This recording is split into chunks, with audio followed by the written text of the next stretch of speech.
وہ کہہ یہ رہی ہے فکر جی گہری مفتی ہوگی. صاحب مکافات عمل ہے، مفتی صاحب صبر کا پھل میٹھا ہے، مفتی صاحب آپ کی اصلیت بھی انسانیت کے سامنے آ گئی ہے، اس کی اصلیت بھی انسانیت کے سامنے آ گئی ہے. آپ مجھے کیوں کہتے ہیں؟ میں تو کہہ رہا ہوں کہ بحیثیت مفتی عبدالقوی ہونے کے میں ان کو سید زادی بھی مانتا ہوں، ان کو جناب اپنے ایک دینی مدرسے کی جناب طالبہ ہونے کے حوالے سے سمجھتا ہوں کہ اس نے دین پڑھا ہے. میں سمجھتا ہوں کہ جناب پشتو جانتی ہے تو پٹھانی بھی ہے. تو آپ میری طرف کی بجائے میں یہ کہہ رہا ہوں کہ میں ان کی قوم کی، ان کی برادری کی نمائندگی کر رہا ہوں. اور اگر آپ اچھا چاہیں تو ان کے نمبر پر اور آپ کے نمبر کے اوپر میں تمام رد عمل کے جناب جو ویڈیوز ہیں، آڈیوز ہیں، جو میسیجز ہیں، وہ سارے میں آپ کو بھجوا دیتا ہوں. اچھا مفتی صاحب مجھے پلیز یہ بتائیں کہ کیا حریم شاہ نے آپ کو کال کیا، آپ سے کوئی مدد مانگی ہے؟ کیونکہ وہ پاکستان آ رہی ہیں ان لوگوں کے خلاف کیس کرنے کے لیے، تو کیا انہوں نے آپ سے کوئی مدد طلب کی ہے یا آپ سے کال پہ کوئی بات کی ہو؟ محترمہ میں اس وقت بھی وضو سے بیٹھا ہوں. جب یہ ان کی ویڈیوز وائرل ہوئی تو میں اس وقت لاہور میں تھا. 10 ساڑھے 10 بجے سے لے کے 12:30 سے 1 بجے دوپہر تک 2-3 گھنٹے مسلسل ٹیلی فون آ رہے ہیں، ان کی ویڈیوز آ رہی ہیں. چلو میں نے کہا میں دیکھ لوں. اس کے بعد 3 مرتبہ انہوں نے مجھ سے ٹیلی فون پہ رابطہ کیا. انہوں نے مجھے فرمایا کہ جناب مفتی صاحب آپ بڑے خوش ہوں گے. میں نے کہا کہ میں کیوں خوش ہوں گا؟ جس وقت قندیل بلوچ بیچاری کی شہادت ہوئی اس وقت بھی میں لاہور میں تھا، اور میں نے یہی بات کہی تمام الیکٹرانک میڈیا کو کہ جو قاتل ہیں انہیں سزائے موت ملنی چاہیے. اور آج تک الحمدللہ ان کے جو قاتل بھائی ہیں وہ جیلوں میں پڑے ہوئے ہیں، ان کی ضمانت کوئی نہیں لے رہا. اور اسی طرح ان کے کو بھی میں نے کہا میں کوئی خوش نہیں ہوں، میں خاندانی آدمی ہوں. میں اس کے اوپر اس لیے رنجیدہ ہوں کہ آپ جس طرح بے نقاب ہوئی ہو. مجھے سب سے زیادہ افسوس یہ ہے کہ جو شخص آپ کے بالوں کو ایک مرتبہ پھر دوسری مرتبہ نوچ کر آپ کے چہرے کو بے نقاب کر رہا ہے، مجھے تو اس پہ ناراضگی ہو رہی ہے. جو اپنے پاؤں کو آپ کے چہرے کی طرف کر کے آپ کے منہ کے اندر اس کو شامل کر رہا ہے. اب یہ کہہ رہی ہیں کہ جناب وہ میرا خامد ہے، جبکہ جناب ان کی جو سہیلیاں ہیں جن کو انہوں نے کہا تھا کہ جاؤ اور مفتی صاحب کے ماتھے کے اوپر جا کے جو ہاتھ لگاؤ، اور پیچھے یہ ویڈیو بنا رہی ہیں جس کا نام عائشہ ہے، وہ خود قرآن اٹھا کے کہہ رہی ہے کہ جی فلاں نامی شخص ہے. بہرحال یہ ایک بھیانک کردار ہے، بہیمانہ کردار ہے. پوری قوم اس کے اوپر میں کہتا ہوں انتہائی رنجیدہ بھی ہے، اور اس کے اوپر انتہائی جناب عجیب سی ان کی کیفیت ہے. میرا ان کو مشورہ یہ ہے کہ ان پر مقدمہ کرنے کی بجائے وہیں بیٹھ کے یہیں کئی وکیل صاحب کو کہہ کے ان کے خلاف مقدمہ کریں، کیونکہ ان کی قوم بہت زیادہ مشتعل ہے، بہت زیادہ مشتعل ہے، بہت زیادہ مشتعل ہے. اچھا مفتی صاحب میں نے آپ سے یہ پوچھنا ہے کہ میں نے آپ کا ایک انٹرویو سنا جس میں آپ نے کہا کہ قندیل بلوچ کا بھی بدلہ پورا ہو گیا، اور آپ نے کہا کہ حریم شاہ کا بھی بدلہ پورا ہو گیا کیونکہ ان دونوں نے آپ کے ساتھ جو ہے آپ کے بقول اچھا نہیں کیا تھا. آپ کو نہیں لگتا کہ قندیل بلوچ اب اس دنیا میں نہیں ہے، ان کے بارے میں اس طرح کی باتیں کرنا ٹھیک نہیں ہے؟ اور اگر آپ کو لگتا ہے کہ آپ کی بددعا ان کو لگی ہے تو پھر مفتی صاحب جب آپ کے ویڈیوز لیک ہو رہے تھے، جب آپ کے بارے میں چیزیں ہو رہی تھی، تو آپ کو نہیں لگتا کہ اس وقت آپ کو کس کی بددعا لگی تھی؟ میری بیٹی مجھے آپ کی عقل کے اوپر حیرانی ہو رہی ہے. میں آج بھی کہہ رہا ہوں کہ قندیل بلوچ نے شہادت پائی ہے. آج ہی میں کہہ رہا ہوں کہ اس وقت میں نے کہا تھا کہ ان کے قاتلوں کو سزائے موت ہونی چاہیے، کیونکہ اتنی بے دردی کے ساتھ اس بیچاری کا گلا دبا کے اس کو مارا گیا ہے. میں نے تو اس وقت بھی کہا تھا کہ اس کا معاملہ جو ہے اللہ کی طرف سے ہوا ہے، وگرنہ میں آج بھی چاہ رہا ہوں کہ اس بیچاری کے ساتھ اس طرح کا معاملہ نہ ہوتا. حریم شاہ صاحبہ کے بارے میں ابھی آپ کے سامنے کہہ رہا ہوں کہ مجھے دکھ اس بات کا اوپر ہوا ہے کہ بہرحال وہ سید زادی ہے، بہرحال وہ پٹھانی ہے، بہرحال وہ مسلمان ہے، بہرحال وہ پاکستانی ہے. اور آپ کا انداز یہ ہے کہ آپ یہ سمجھ رہے ہیں کہ شاید مفتی عبدالقوی، میں نے کبھی نہیں کہا کہ میری بد دعا لگی ہے. میں نے اس وقت بھی کہا تھا کہ میں نے معاملہ اللہ کے سپورٹ کیا ہے قندیل بلوچ کا. ان کے بارے میں بھی آپ بھی گواہ ہیں، ساری الیکٹرانک میڈیا گواہ ہے اور سوشل میڈیا گواہ ہے کہ میں نے کہا حریم شاہ کا معاملہ بھی میں نے اللہ کے سپورٹ کیا ہے. میں ان کے قوم پٹھان لوگوں کی، ایمان والوں کی، دیندار والوں کی، اپنا روزہ رکھنے والے جناب پٹھانوں کی اور اہل دین کی بات کر کے ان کی بات آپ کو بتا رہا ہوں، اور اپنے پروگراموں میں کہہ رہا ہوں. آپ میرے اوپر ٹھونس رہی ہیں کہ جی آپ کہہ رہے ہیں. میں نے کبھی نہیں کہا کہ میری بد دعا لگی ہے، نہ میں نے اس کو بد دعا دی تھی، نہ میں نے ان کو بد دعا دی ہے. ان کا معاملہ بہرحال بھی میں مفتی نے صاحب اللہ میں کے نے خود سپورٹ کیا سنا تھا، ان کا انٹرویو معاملہ میں بھی میں آپ نے کو اللہ کے کہتے ہوئے. سپورٹ کیا تھا. مفتی صاحب بہت احترام کے ساتھ میں نے خود سنا تو مجھے یہ بات بہت بری لگی، تو میں نے آپ سے کلیریفائی کیا. بہرحال اگر آپ ابھی نہیں مان رہے، مجھے پلیز اتنا بتائیے گا کہ آپ کے گھر والوں نے تو ایک پریس کانفرنس کی تھی، انہوں نے کہا تھا کہ آج کے بعد آپ کبھی بھی میڈیا پر نہیں آئیں گے، بلکہ انہوں نے کہا تھا کہ آپ اپنے گھر تک لمیٹڈ رہیں گے. لیکن میرا خیال ہے کہ آپ ابھی بھی راستے میں، آپ انٹرویوز بھی دے رہے ہیں، آپ سوشل میڈیا اور میڈیا پر بھی آ رہے ہیں، تو اس کی کیا وجہ؟ آپ کے گھر کی پالیسی میں کیسے چینج آ گیا؟ میری بیٹی پہلے بات تو میں یہ عرض کروں گا کہ اگر آپ نے یہ جملہ سنا ہے تو وہ مفتی عبدل قوی کا جملہ نہیں ہوگا. میں اپنے پورے ذہن کو حاضر کر کے یہ جملہ پھر کہہ رہا ہوں کہ میں نے کبھی نہیں کہا کہ جناب کیسا میں نے بد دعا دی ہے قندیل بلوچ کو, میں نے بد دعا دی ہے حریم شاہ صاحب کو, میں نے یہ کبھی نہیں نہیں سر، کہا. آپ کوشچن میں نہیں تو سمجھ صرف رہے، ایک میں بات آپ کے کہہ رہا گھر ہوں کہ والوں کے بارے میں پوچھ رہی ہوں سر، میں آپ کے گھر ہاں والوں کے بارے میں پوچھ رہی ہوں. میں پھر اسی طرف آ رہا ہوں. دوسری بات یہ ہے کہ جب حریم شاہ صاحبہ کا معاملہ ہوا تو میرے اہل خانہ الحمدللہ سب حافظ قرآن ہے. میرا بچہ جو ہے وہ بھانجا وہ ڈاکٹر ہے. سارے حضرات کے ساتھ جب مشاورت ہوئی تو یہی طے ہوا کہ چونکہ آپ کے اوپر کرونا کے اثرات ہیں, آپ ذہنی طور کے اوپر جناب دباؤ کو قبول نہیں کرتے, اس لیے آپ 3 مہینے کے لیے جو ہے مسجد مدرسہ گھر. اور آپ نے دیکھا کہ میرا ٹیلی فون بھی میرے پاس نہیں تھا, میں مسجد و مدرسہ میں رہا. اللہ نے مجھ سے ایسا کام لیا کہ میں نے 2 ایسے رسالے لکھ دیے جو اہل علم کے اندر اور اہل فتویٰ کے اندر ان کو اللہ نے مقبولیت عطا فرمائی. ایک میں نے لکھا کہ کیفیات جن میں طلاق واقع نہیں ہوتی, دوسرا میں نے لکھا بچپنے کا نکاح منعقد نہیں ہوتا. اس کے بعد الحمدللہ مفتی عبد القوی کے ان رسائل کی برکت سے روزانہ میں 2 3 4 مقدمات سنتا ہوں. اب میں اسلام آباد میں آیا ہوا ہوں تو انہی مقدمات کو سن رہا ہوں. آج بھی میں نے 3 مقدمات سنے اور لوگوں کے گھروں کو آباد کیا. لاہور میں 3 دن رہا تو وہاں بھی میں نے مقدمات سنے اور لوگوں کے گھروں کو آباد کیا. الحمدللہ اگر یہ محترمہ کی طرف سے اس طرح ویڈیوز نہ آتی تو میں کبھی جناب کیسے اس کے اوپر نہ آتا, نہ سوشل میڈیا پہ آتا اور نہ میں جناب الیکٹرانک میڈیا پہ آتا. سب سوشل میڈیا والے مجھ سے آپ رابطہ کیے, میں نے تو آپ سے رابطہ نہیں کیا. لیکن اس محترمہ کا جو ویڈیوز وائرل ہوئے اس کے بعد پوری دنیا سے میں اگر حلفاً یہ بات کہوں کہ اب تک 700 سے زیادہ میرے پاس ویڈیوز ان کی پہنچی ہوئی ہے, اور یعنی جو یہی 4 ویڈیوز اور اسی طریقے کے اوپر اس کے اوپر رد عمل. اور میری جو قوم ہے پٹھان قوم, وہ اس وقت جناب اس قدر مشتعل ہے, وہ مجھے کہہ رہی ہیں کہ جی مفتی صاحب صبر کا پھل میٹھا ہوتا ہے, مفتی صاحب یہ مکافات عمل ہے, مفتی صاحب یہ یوں ہے یوں ہے یوں ہے. میں نہیں کہہ رہا, میں ان کی ترجمانی کر کے, اور میں یہ بھی کہہ رہا ہوں کہ اگر آپ مجھے بتائیں تو یہ سارے ویڈیوز اور آڈیوز اور میسیج کہیں تو میں آپ کو بھیج دیتا ہوں. اگر آپ کے پاس حریم شاہ صاحبہ کا نمبر ہو, ان کا دل نہ دکھے تو ان کا نمبر مجھے دے دیں, میں ان کو ساری انہی کے پٹھانوں کی آواز کے اندر ان کو ویڈیوز بھی بھیج دیتا ہوں, آڈیوز بھی بھیج دیتا ہوں, میسیج بھی بھیج دیتا ہوں. ورنہ سر ابھی میں تو آپ کہہ رہے تھے سر ابھی تو آپ کہہ رہے تھے کہ حریم شاہ آپ کو کال کرتی ہیں, تو یہ کیسے ہو سکتا ہے کہ آپ کے پاس ان کا نمبر نہ ہو؟ اللہ اکبر, ان کا ایک نمبر آیا ہوا ہے 0060 سے, ایک لعنت ہے نمبر سر، ان کا آیا ہوا ہے 0333 سے, ایک ان کا نمبر آیا ہوا ہے کسی اور حوالے سے.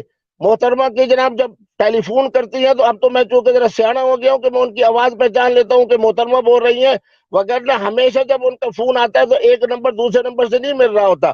3 دفعہ ان کا ٹیلی فون آیا, آپ ان سے پوچھ لیں کہ کیا ان ویڈیوز کے بعد آپ نے 3 دفعہ مفتی عبد القوی صاحب سے رابطہ کیا ہے, ان سے بات ہوئی ہے, اور آپ نے ان کو کہا ہے کہ جی آپ خوش ہیں, تو اوپر مفتی صاحب نے کیا کہا ہے آپ ان سے خود سن لیں. اچھا مفتی صاحب مجھے یہ بتائیں کہ آپ کا تعلق تو پی ٹی آئی سے بھی رہا, لیکن ہمیں پتا چلا کہ آپ کو ایکسپیل کر دیا گیا وہاں سے, اس کی کیا وجہ بنی, آخر پی ٹی آئی کے ساتھ کیوں نہیں بنی آپ کی؟ آج بھی میں پاکستان تحریک انصاف میں ہوں, جرات کے ساتھ کہہ رہا ہوں کہ عمران خان صاحب سے میری جو آخری ملاقات ہے ان کے وزیر اعظم بننے سے 14 دن پہلے ہے.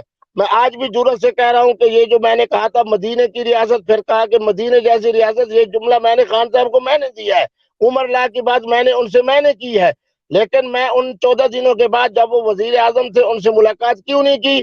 اس لیے نہیں کی کہ مجھے پتا تھا کہ خان صاحب کو جو حکومت مل رہی ہے وہ پاکستان تحریک انصاف کی نہیں ہے, پاکستان تحریک انصاف کے منشور کی نہیں ہے, وہ پاکستان تحریک انسان کے جو وابستہ افراد ہیں ان کی نہیں ہے, وہ عمران خان کی حکومت نہیں ہے, وہ مفتی عبد القوی کی حکومت نہیں ہے. میں آج بھی پی ٹی آئی کے اندر کھڑا ہوا ہوں اور جناب دیکھ رہا ہوں کہ کون سا وہ خوش نصیب وقت آئے کہ جب پاکستان تحریک انصاف اپنے منشور کے مطابق آگے چلے اور جو کارکن ہیں ان کا جناب احترام ہو. پھر انشاءاللہ مفتی عبد القوی صاحب خان صاحب سے ملیں گے بھی صحیح. آج بھی میں پی ٹی آئی میں ہوں, پہلے بھی پی ٹی آئی میں تھا, اور نہ کسی نے لوگوں نے مجھے اس بات کے اوپر جناب مانا ہے کہ آپ پی ٹی آئی میں نہیں ہو. اس وقت بھی پاکستان پیپلز پارٹی کی بڑی اہم قیادت, میں ان کے نام نہیں لیتا, 1 2 3 4 5 مجھے کہہ رہے ہیں کہ مفتی صاحب آپ پاکستان پیپلز پارٹی میں آئیں, ہم آپ کی ملاقات محترم آصف زرداری صاحب سے کراتے ہیں, بلاول زرداری صاحب سے کراتے ہیں, ہمارے یہاں علماء مشائخ ونگ جو ہے اس کو آپ آ کے سنبھالیں. آپ ماشاءاللہ روشن خیال ہیں, صاحب علم ہیں, آپ ہماری پارٹی میں آئے. لیکن میں بہرحال سوچ رہا ہوں اب تک اس وقت تک الحمدللہ میں پاکستان تحریک انصاف میں ہوں. اچھا تو مفتی صاحب یہ بتائیں کہ حریم شاہ بھی پی ٹی آئی سے تعلق رکھتی ہیں, آپ بھی پی ٹی آئی سے تعلق رکھتے ہیں, تو جب حریم شاہ نے ایک ہی پارٹی کے اندر ہوتے ہوئے آپ کے ویڈیوز کو لیک کیا تھا, اس وقت پی ٹی آئی نے آپ کے حق میں یعنی کہ کیا کوئی بیان دیا تھا یا آج تک انہوں نے آپ کو پھر اگر آپ کے مطابق ایکسپیل نہیں کیا؟ محترمہ بات یہ ہے کہ ہر آدمی کا ایک اپنا کردار ہوتا ہے. آج بھی میں سمجھتا ہوں کہ محترم عمران خان صاحب میرا احترام بھی کرتے ہیں, انہیں پتہ ہے کہ مفتی صاحب کا مقام کیا ہے, ان کی شخصیت کیا ہے. اور اگر جناب حریم شاہ صاحب جو ہے وہ پی ٹی آئی میں ہے تو ان کی اپنی پٹھان قوم بھی 90% پاکستان تحریک انصاف میں کھڑی ہے. جو ان کو دیوس کہہ رہی ہیں, جو ان کو پلیتا کہہ رہی ہیں, جو ان کو کمسلا کہہ رہی ہیں, جو ان کو کہہ رہی ہیں کہ یہ انسان نہیں ہے, وہ بھی سارے پاکستان تحریک انصاف کے وہی پٹھان ہیں جنہوں نے صوبہ خیبر پختونخوا میں 2 دفعہ ہمیں حکومت دی ہے. اب انشاءاللہ تیسری دفعہ پھر ہماری حکومت بننے جا رہی ہے. اس کا معاملہ یہ نہیں ہے کہ پی ٹی آئی کے ہونے کا معنی یہ ہے کہ آپ کا خامد آپ کے ویڈیوز کو وائرل کر دے اور پھر بھی آپ ان کے لیے یہ کہیں کہ نرم گوشہ رکھیں اور ان کو کہیں کہ یہ انسان بھی ہے اور یہ کہیں کہ پٹھان بھی ہے, یہ بھی کہیں کہ مسلمان ہے. ان کی قوم بڑی غیرت والی قوم ہے, وہ قطعی طور پر ایسی محترمہ کو پٹھان ماننے کے لیے تیار نہیں ہے جو اس طرح کی 4 ویڈیوز کے ذریعے اللہ معاف فرمائے برائنا ہو کے پہلے آگے کی طرف سے پھر پیچھے کی طرف سے پھر باتھ روم کے اندر پھر ان کو سب سے بڑا غصہ اس بات کا ہے کہ تو پٹھانی ہو کے کس سندھی کے ہاتھوں سے اپنے بال تیرے نچوڑے جا رہے ہیں. ایک دفعہ تیرے بالوں کو کھینچا جاتا ہے, دوسری دفعہ کھینچ کے تیرا چہرہ بے آبرو بے نقاب کیا جاتا ہے, پھر چوتھے نمبر کے اوپر تیری طرف پاؤں کیا جاتا ہے. ایک سندھی اس طریقے سے پٹھانی کے ساتھ کر رہا ہے. کبھی صاحب مجھے بس اتنا بتا دیں کہ باقی پارٹیز کے لوگوں کے بھی آڈیوز ویڈیوز لیک ہوتے ہیں لیکن کئی سالوں میں اکا دکا, لیکن آپ کو کیا لگتا ہے کہ پی ٹی آئی کے اندر آئے روز اس طرح کی چیزیں سامنے آتی ہیں؟ عائشہ گل علی کا معاملہ آپ کے سامنے ہے, حریم شاہ کا مسئلہ آپ کے سامنے ہے, آپ کے ویڈیوز کا مسئلہ آپ کے سامنے ہے, پھر عمران خان صاحب کے آڈیوز کا مسئلہ آپ کے سامنے. اتنا زیادہ یہ معاملہ پی ٹی آئی کے اندر کیوں ہوتا ہے؟ محترمہ آپ مجھے خود بتائیں, ہمارے اکابر کا فرمان ہے کہ جس درخت کے اوپر پھل ہوگا پتھر اس کو ہی مارا جائے گا. بات یہ ہے کہ پاکستان تحریک انصاف اس وقت 70% سے زیادہ پاکستانیوں کی جماعت ہے. میں تو اوورسیز کو جانتا ہوں, اوورسیز کے ہاں سفر کرتا ہوں. اس وقت پورا دبئی ہو جائے, قطر ہو جائے, بحرین ہو جائے, انگلینڈ ہو جائے, کینیڈا ہو جائے, آسٹریلیا ہو جائے, کس بر اعظم کی میں بات کروں جہاں پاکستانی رہتے ہیں, 90% اوورسیز پاکستانی اس وقت کھڑے ہوئے ہیں. کہاں؟ پاکستان تحریک انصاف کے ساتھ. اس لیے جب ہم اتنی جناب الحمدللہ افرادی قوت کے ساتھ کھڑے ہیں, احترام کے ساتھ کھڑے آپ کا ہیں, کیا کہنے تو کا پھر جو مقصد ہے؟ آپ کا سر کہنے کا مقصد یہ ہے کہ 90% لوگ اگر پاکستان تحریک انصاف کے ساتھ کھڑے ہیں تو اس کا مطلب ہے کہ ان کے گندے ویڈیوز اور آڈیوز لیک ہونا شروع ہو جائیں گے, یعنی آپ پاکستانیوں کو کہہ رہے ہیں کہ وہ اس طرح کے ہیں؟ محترمہ اس پر تو میں یہی کہہ سکتا ہوں کہ اللہ معاف فرمائے, اللہ تبارک و تعالیٰ پردہ ڈالنے والا ہے. میرے گناہوں پر بھی پردہ ڈالے, حریم شاہ صاحبہ کے گناہوں پر بھی پردہ ڈالے. باقی جن حضرات کے نام آپ نے لیے ہیں, یہی ہماری حریم شاہ صاحبہ تھی جنہوں نے ہمارے وزارت خارجہ کے معاملات کو جناب بے آبرو کیا. یہی تھی جو شیخ رشید صاحب کے بارے میں کہہ رہی تھی کتنا ایمان والا شخص ہے محترم شاہد آفریدی, اس کے بارے میں انہوں نے کیا کہا. پچھلے دنوں کے اندر مولانا فضل الرحمان کے بارے میں انہوں نے کیا کہا. بہرحال یہ سمجھتے ہیں کہ یہ ساری آزمائشیں ہیں, اور آزمائش جب آتی ہے تو اللہ کی طرف سے آتی ہے. آج یہ آزمائش بڑے مکمل انداز میں محترمہ حریم شاہ صاحبہ کی طرف ہے. اللہ کا عذاب ہے ان کے اوپر, اللہ کی طرف سے ان کے اوپر آزمائش ہے. میں تو ان کو یہی بات کہوں گا, پہلے بھی میں نے 2-4 چینلوں پہ کہا کہ میرا ان کو مشورہ ہے, میں ان سے عمر میں بڑا ہوں, ان کو سید مانتے ہوئے, ان کو پٹھانی مانتے ہوئے, ان کو ایک مدرسے کی طالب علمہ مانتے ہوئے میں ان کو کہوں گا کہ میں بھی 3-4 مہینے کے لیے خلوت میں چلا گیا تھا. آپ خلوت میں 3-4 مہینے رہیں, کسی پر کوئی الزام دینے کی ضرورت نہیں ہے. اپنے خاوند کے ساتھ بالکل شریعت کے مطابق زندگی گزارے. جب اللہ تبارک و تعالیٰ آپ کو امید عطا فرمائے تو پھر آگے 3-4 مہینے کے بعد خوشخبری سنائے کہ الحمدللہ میں نے ایک خلوت کی زندگی گزاری ہے.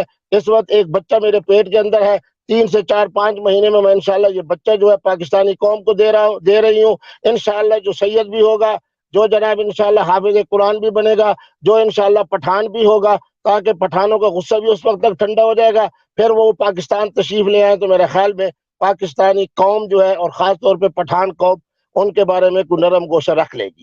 مفتی صاحب مجھے آخری سوال کا جواب بس یہ دے دیں آپ, کہ آپ نے کہا کہ حریم شاہ کے اوپر عذاب آیا ہوا ہے, تو آپ کے اوپر کس کا عذاب تھا جب آپ زبان کو بوسہ دیتے تھے یا جب آپ کو اس نے تھپڑ مارا تھا؟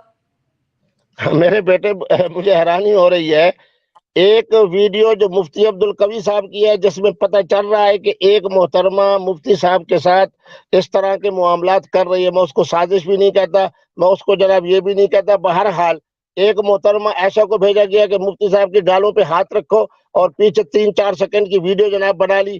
محترمہ حریم شاہ صاحبہ نے. میں ایک ٹیلی ویژن کے جناب وہاں اس کے اندر گیا, ان کے ہاں پروگرام کے حوالے سے ان کے اسٹوڈیو کے اندر گیا, یہ پیچھے کھڑے ہو کے میری ٹوپی میں وہ ڈال رہی ہیں, اور جو انہوں نے ویڈیوز وہ کہی ہے کہ جی میں نے کہا کہ زبان نکالو, اس سے پہلے ایک پوری 2-2.5-3 منٹ کی گفتگو ہے جس پر انہوں نے مجھ سے وعدہ کیا کہ آج کے بعد میں انسان ہوں, آج کے بعد میں کبھی ایسی بات نہیں کروں گی, آج کے بعد میں کسی کا دل نہیں دکھاؤں گی. مفتی صاحب میرا پروگرام ہے اس چینل کے اندر, میں 3 لاکھ روپے میری تنخواہ مقرر ہو رہی ہے, اور میں جناب یہاں بطور اینکر کے آ رہی ہوں, آپ اللہ کا نام مانے. میں نے پھر ان سے سارے عہد لیے, وہ سارے انہوں نے کاٹ کے, اور بآخر میں نے کہا کہ اس کی گواہی کے لیے کلمہ طیبہ پڑھو, اور کلمہ طیبہ کے بعد میں اپنے فون کو پیار کر رہا ہوں اس حوالے سے کہ الحمدللہ ایک محترمہ ہدایت یافتہ ہو گئی ہے, ایک محترمہ نے کلمہ پڑھ کے مجھے گواہ بنا دیا ہے.